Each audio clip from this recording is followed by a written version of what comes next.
Shalom, shalom! Olá, meus amigos! E neste nosso novo encontro, estaremos estudando mais um livro da nossa Bíblia. E este livro, ele é o segundo que faz parte do Pentateuco, a Torá. E este resumo que apresentaremos sobre é o livro do Êxodo.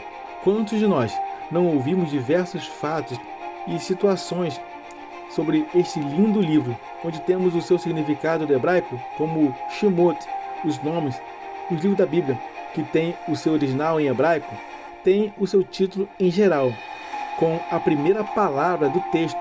E neste aqui, leremos sobre o chamado de um grande homem, um libertador, um legislador, um profeta de Deus, Moisés.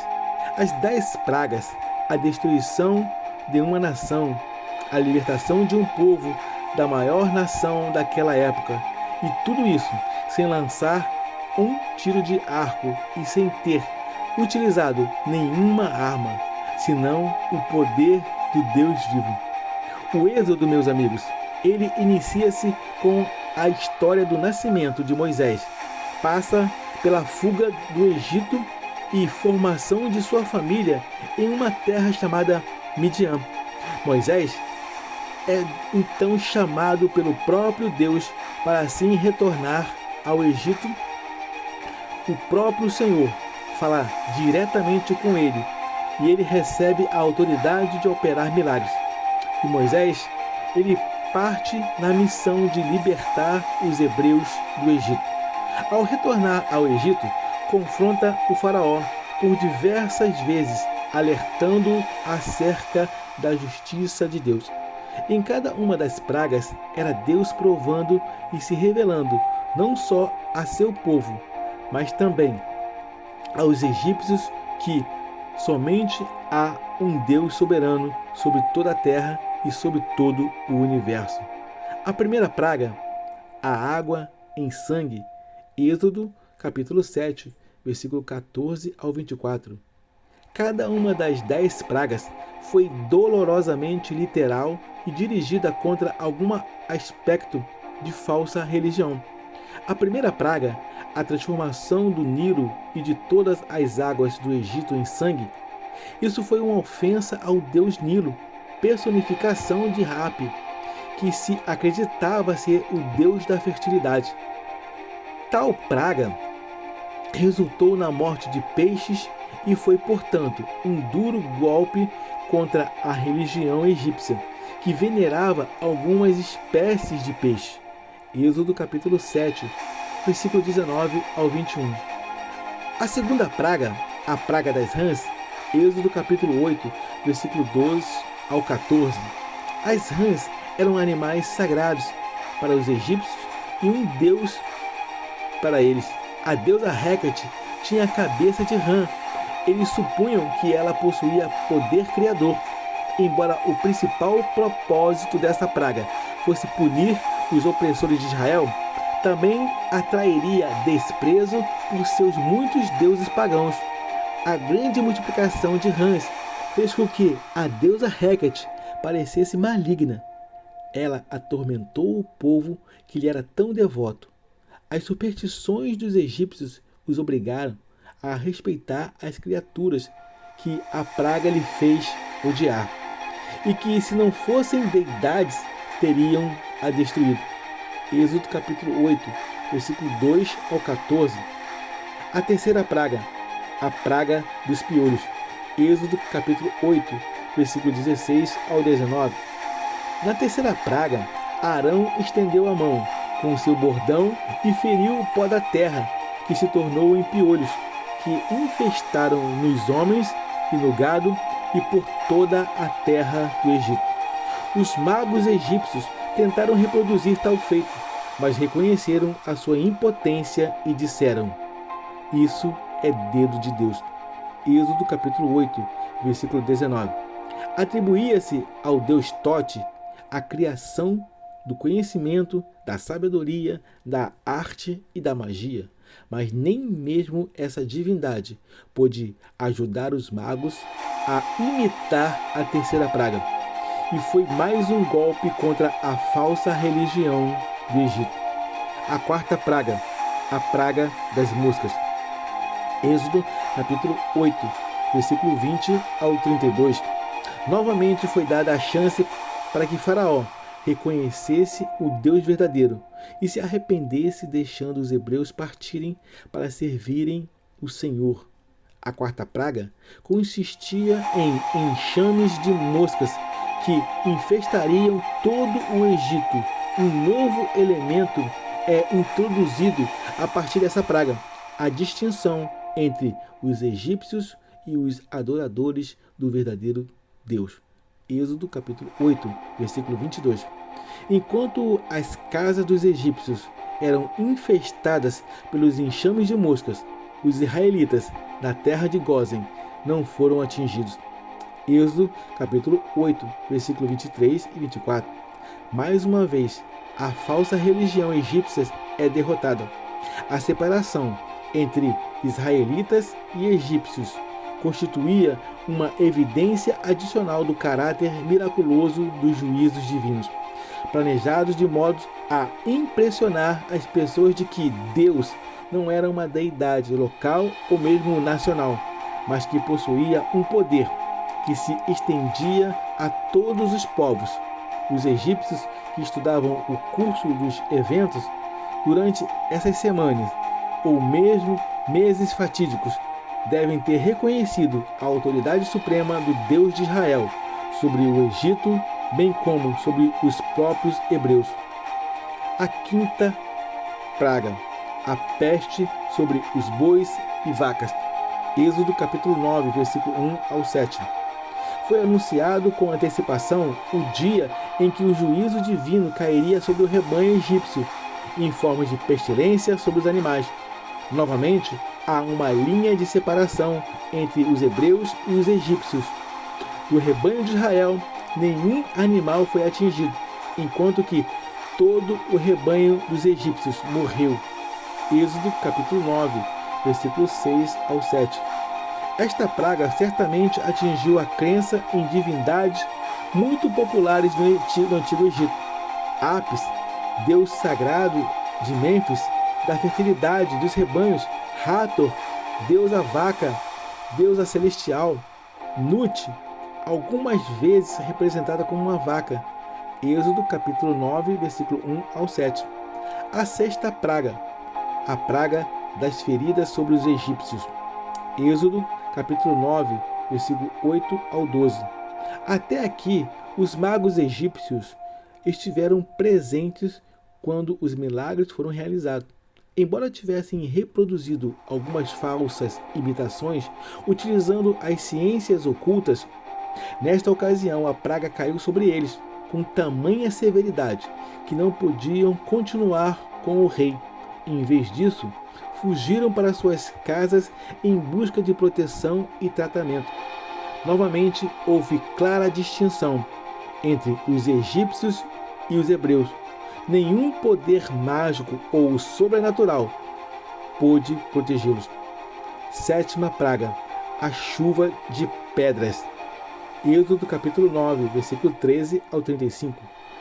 Foi fixado o tempo para o começo da sétima praga, a chuva de pedras. Ela deveria cair sobre o Egito no dia seguinte, caso o faraó não se arrependesse e não deixasse os hebreus sair. Esse período de tempo determinado testificaria ao rei que Yahvé é o Senhor, o Criador da terra e dos céus, e que toda a natureza, animada e inanimada, estão sujeitas ao seu poder. Esses elementos, considerados pelos egípcios como os seus deuses, longe de serem capazes de ajudá-los, estavam sob o controle do Deus de Israel, e ele os usaria como um instrumento para punir aqueles que os adoravam. Como Deus se aborrece com a idolatria, mesmo em meio ao castigo, Deus mostrou misericórdia, advertindo os egípcios de seu destino iminente e avisando-os que protegessem a si mesmo e suas propriedades. Se Faraó e seus servos tivessem aceitado o aviso dado de maneira tão misericordiosa, a vida de homens e de animais teriam sido poupadas. Mas o aviso não foi considerado e houve grandes perdas. O verso 20 insinua que alguns egípcios haviam aprendido a temer a Deus. Talvez ainda não o conhecessem como o único Deus verdadeiro, mas apenas como alguém a quem convinha respeitar. A forte saraivada envergonhou os deuses considerados como tendo controle sobre os elementos naturais. Por exemplo, Íris, deus da água, e Osíris, deus do fogo. A oitava praga, os gafanhotos. Êxodo capítulo 10, versículo 1 ao 20. A praga dos gafanhotos destruiu toda a vegetação que havia sobrado da devastadora chuva de pedras e demonstrou que Yahvé tinha controle absoluto sobre todos os elementos da natureza. O juízo divino era mais uma demonstração de que a crença egípcia em deuses que eles supunham garantir abundante colheita eram falsos. Deus encheu o ar e a terra de gafanhotos.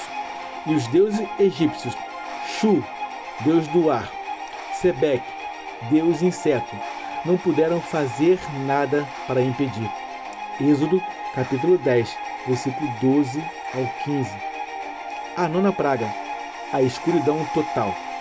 Êxodo, capítulo 10, versículo 21 ao 23.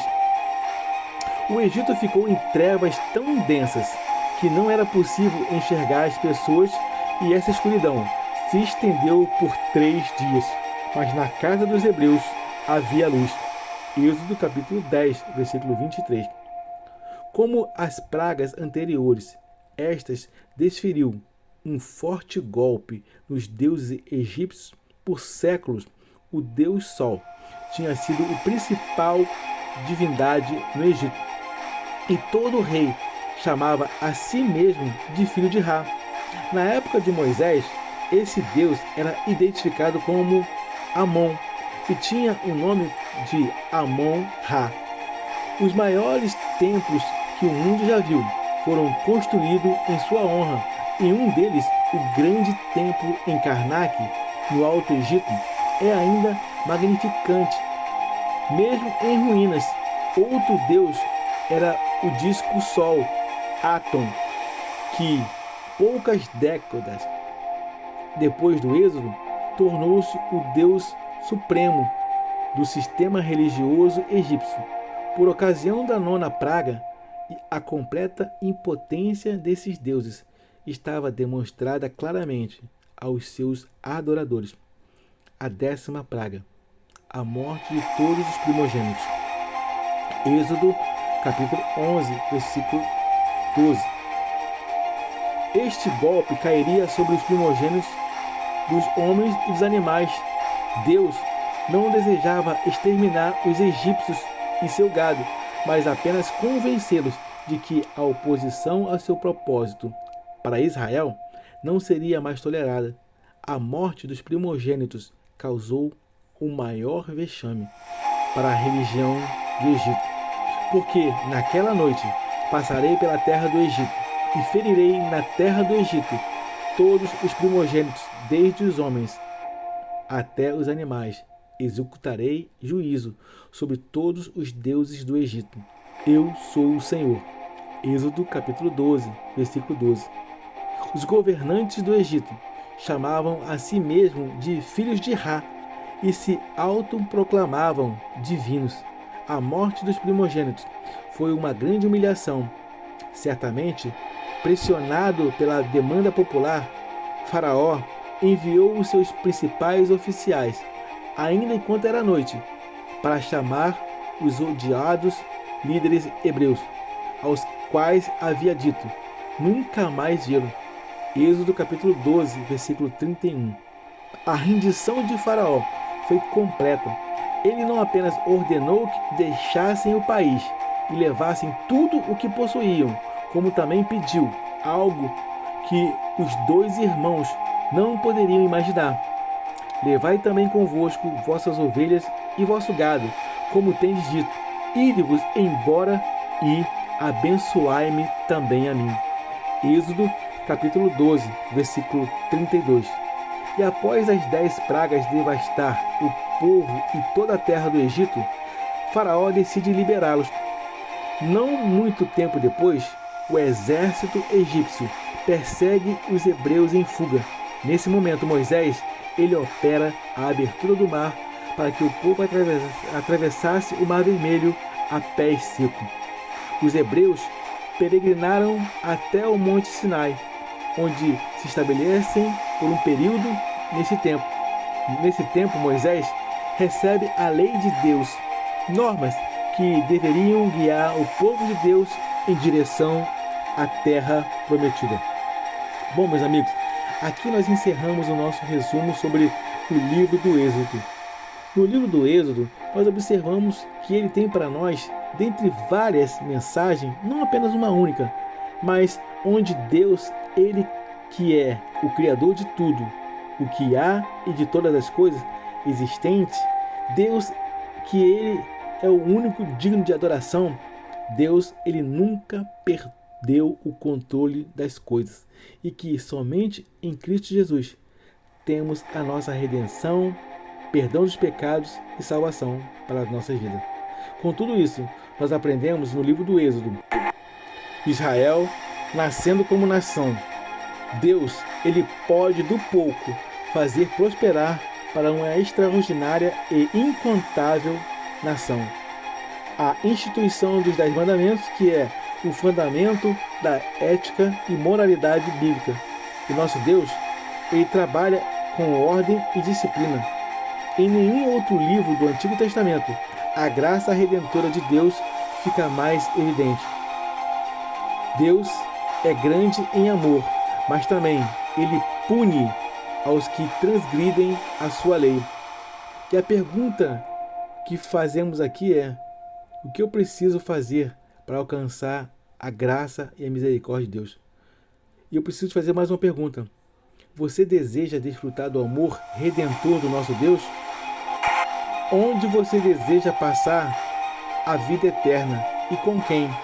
Se com Jesus, ora assim comigo: Senhor Jesus, eu entrego a minha vida ao Senhor. Perdoa os meus pecados, me liberta, me salva, me cura.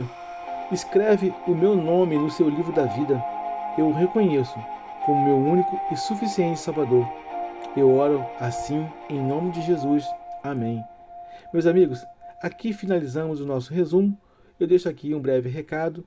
Nós estamos agora também com uma colaboradora em nosso canal, uma divulgadora de produtos, onde você pode realizar qualquer tipo de compra através do Instagram, onde você digita @achado na promoção _babi e através do site magazinevocê.com.br/magazine Bárbara Moita. Amém? Que o nosso bom Deus os abençoe em tudo que for fazer. Eu quero desejar a todos uma jornada abençoada e feliz. Eu sou o capelão Alexandre Costa. Shalom, shalom, graça e paz.